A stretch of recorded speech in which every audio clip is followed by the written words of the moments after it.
In this session we're going to talk about strategic control. Now, strategic control focuses on the dual questions of whether the strategy is being implemented as planned. An important issue, is the strategy being implemented as planned? And the results produced by the strategy, are those intended?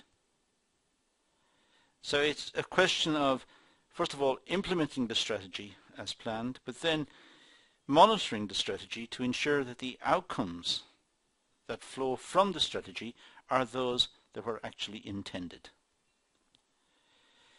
Now, in the event of a mismatch, then there must be some sort of strategic control. There must be some way of intervening to rectify the strategy, to make changes, and to ensure better outcomes ensue. Now, let's start by looking at the importance of strategic control. The main concept of strategic control is to continuously monitor the strategy as it is being implemented by the company. So strategic control is a process of monitoring, continuously monitoring the strategy to ensure that it's what was intended and it will bring about the results that were also intended. The main aim is to correct any problem areas associated with the strategy and make necessary adjustments. Having got a strategy, it's necessary to make sure that the strategy is the correct one and it will bring about the results that were required. So it's necessary to monitor the whole process, and this is where strategic control fits in.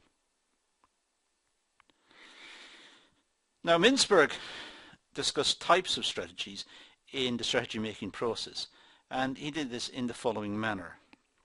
First of all, he suggested that there are intended strategies that get realized. In other words, intended strategies that are put into place and are used. Intended strategies that get realized, these are called deliberate strategies. So a deliberate strategy is an intended strategy that is put into place. Intended strategies that do not get realized, not surprisingly, are known as unrealized strategies. In other words, some strategies have been worked out, but they're never implemented. They're never put in place. So they're not realized strategies. Thirdly, realized strategies that were never intended. Sometimes strategies were never intended, but they just happened. The work of the business, the process of the whole business in terms of meeting customer needs and the way it worked on a day-to-day basis in a practical fashion, this is what determined the strategy. It was never realized. It was never intended. It wasn't worked out at the start. It came from, if you like, the custom and practice of the business and of the workings of the market.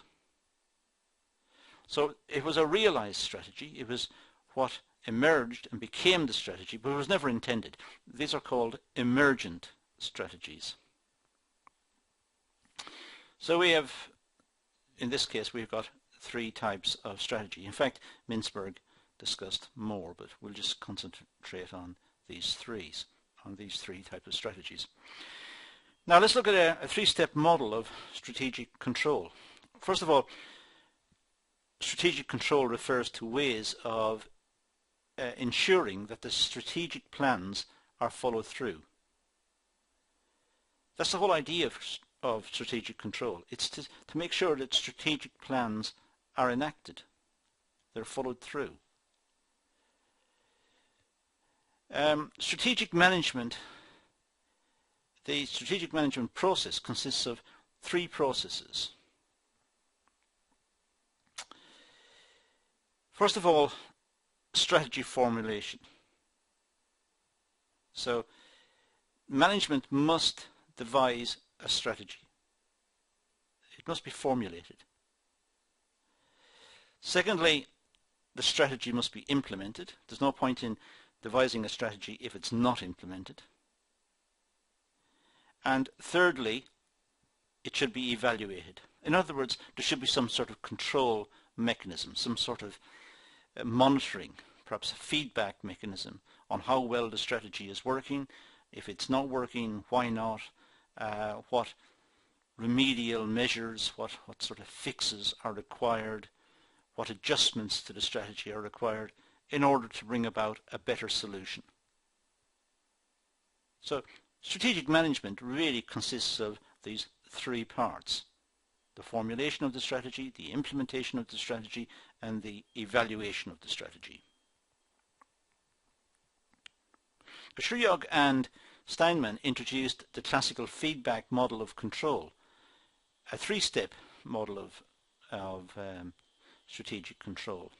First of all, what they call the premise control. Now, premise here is like assumption. The premises. We will talk about this later in a slide later on. But for the moment, just to put your minds at ease, premise control does not mean the premises, it doesn't mean the buildings, it means the assumptions. What are the assumptions of the strategy? The premise is what the assumptions are based on, what the whole model is based on, what are the premises of the model. We'll talk about it again in a few moments. The implementation control. So first of all is what are the assumptions of the strategy. Secondly, how is it implemented? How is it controlled? And then we have strategic surveillance, looking at the strategy as it's put into place and as it's used, monitoring it. Strategic surveillance, checking it, looking at it. Pearson Robinson extended the model and included special alert control to deal specifically with low probability, high impact threatening events. So in other words, the special alert control are very unusual events, very low probability, but at the same time, if they happen, they can be quite disastrous. So there's a fourth dimension. So we have the three-step model, which is premise control, implementation control, and strategic surveillance. And later on there's a fourth, but we'll come to those in a second. Let's first of all go back to this idea of premise control. Premise control monitors both thoroughly and regularly to see if the premises considered during the planning and implementation stage are still valid. What are the assumptions that were made? The model may be based on the assumption, the strategic model may be based on the assumption that the market will grow by 5% next year. So one of the premises of the plan will be growth of 5%. Now, what if the market doesn't grow? Well, that premise has not been met. That assumption has not been met. There are two types of factors that need to be considered with premise control. Environmental factors: inflation, technology, interest rates, regulation, demographic and social changes. Models are usually based on some sort of assumption about the environment, the wider economic and social and political environment, the type of situations that are considered in a pest analysis. A pest analysis is a particular type of analysis used in strategy. PEST, P-E-S-T, the political, economic, social and technological factors that influence the business. These are external factors to the business, but which may influence the business. And the premise upon which the strategy is based will make some assumption about the environmental factors. It'll make some assumptions about inflation or about the rate of technological progress or interest rates or whatever. Well, is that realistic or is it not? And the second type are industry factors: the competitors, the suppliers, the substitutes, and the barriers to entry. What do the competitors do? What will they do to inflict damage on the business? How will they outmaneuver the business? What's their competitive strategy? The competitors are not going to be complacent and passive. The competitors are going to try and outmaneuver the business in the marketplace. So what assumptions are made about the competitors? What assumptions are made about the suppliers in the coming year? Will they increase the price, or will they restrict the supply of the product? So there are all sorts of assumptions that are being made in the development of the strategic plan. In other words, these assumptions, these premises are important. And businesses work as if sometimes these are going to remain constant and just carry on. And maybe that's what businesses have to do, because they haven't got control over the environmental factors. A single business cannot control the rate of inflation. It has to take it as given. What it can do is take expert opinion, read the financial papers and see what experts are projecting. They may be right or they may be wrong, but at least there is a second source of information on these issues. So premise control is important. Another issue mentioned by Mintzberg was strategic surveillance.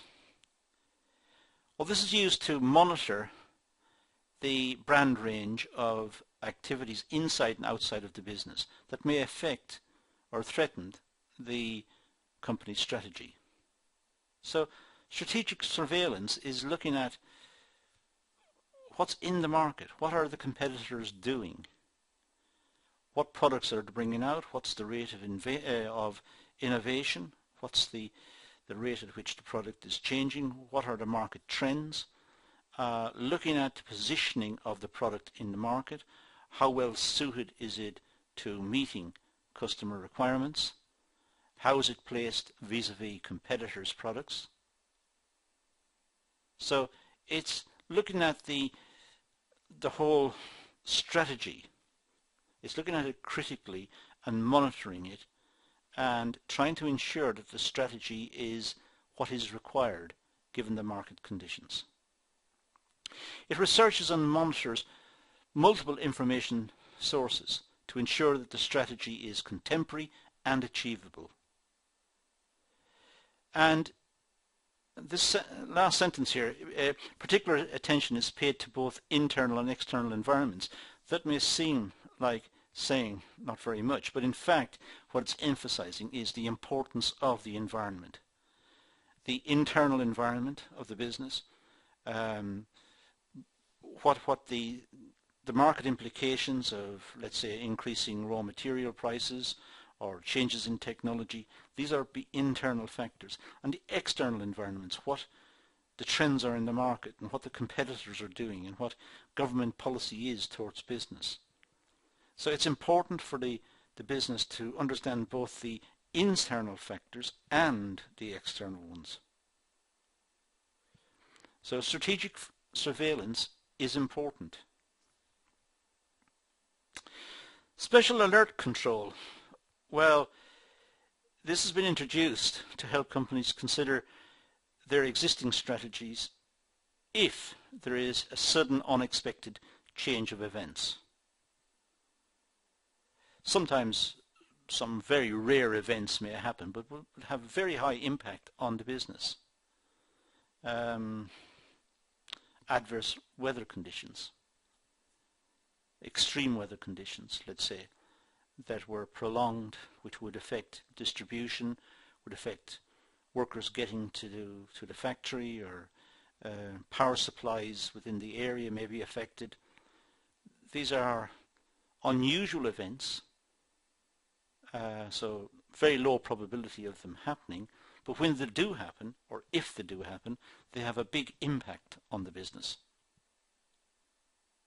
So the possibility of these happening have to be factored in.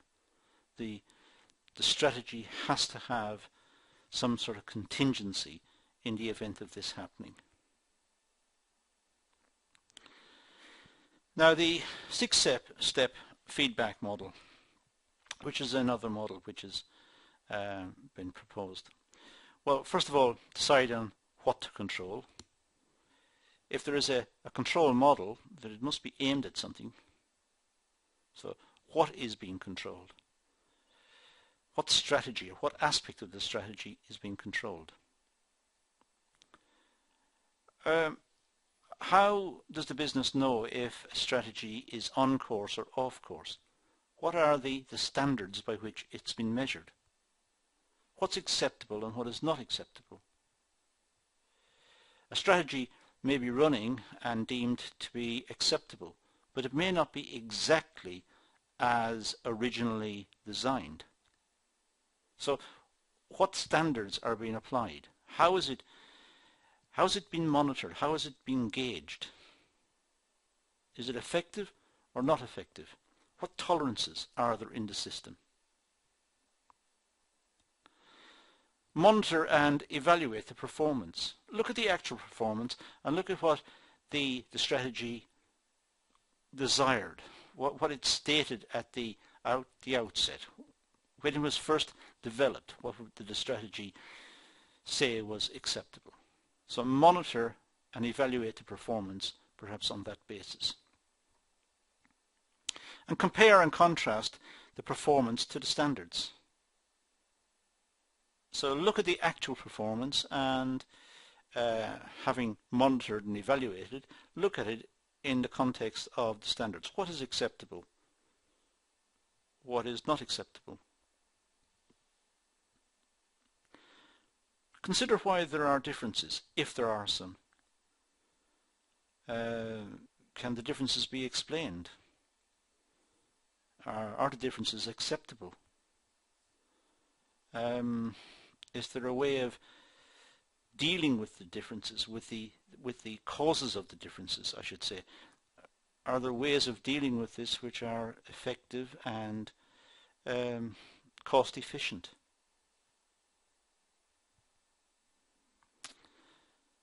Take immediate action to correct the differences. If differences are found and they're judged not to be acceptable, then don't leave them. Work on them immediately, because the differences will not go away. The chances are they will remain and cause further problems in terms of overall performance later on. So it's important to work on the differences, to take corrective remedial action as soon as possible. So these are some ideas about strategic control, and these models just help us to look at what was the set standard and try to monitor the outcomes against the set standard, and to try and control any differences and control the organization to meet the set standards in the strategy as originally devised. That's all we're going to do on this topic, so let's leave it there for the moment and say thank you for watching.